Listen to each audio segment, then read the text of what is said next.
ये सुनिए मुसलमानों, ऐ मेरे बंदो जो ईमान लाए हो, अपने परवरदिगार से डरो। जिन लोगों ने इस दुनिया में नेकी की उनके लिए भलाई है और अल्लाह की जमीन कुशादा है। जो सब्र करने वाले हैं उनको बेहिसाब सवाब मिलेगा। कह दो कि मुझसे इरशाद हुआ है कि अल्लाह की इबादत को खालिस करके उसकी बंदगी करो, और ये भी इरशाद हुआ है कि सबसे पहले मैं फर्माबरदार बन जाऊं। कह दो कि अगर मैं अपने परवरदिगार का हुक्म न मानूं तो मुझे बड़े दिन के अजाब से डर लगता है।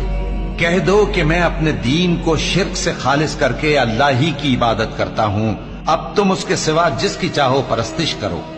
कह दो कि नुकसान उठाने वाले तो वही लोग हैं जिन्होंने क़यामत के दिन अपने आप को और अपने घर वालों को नुकसान में डाला। देखो यही सरासर नुकसान है। उनके ऊपर आग के साइबान होंगे और नीचे उसी के फर्श होंगे। ये वो अजाब है जिससे अल्लाह अपने बंदों को डराता है कि ऐ मेरे बंदो,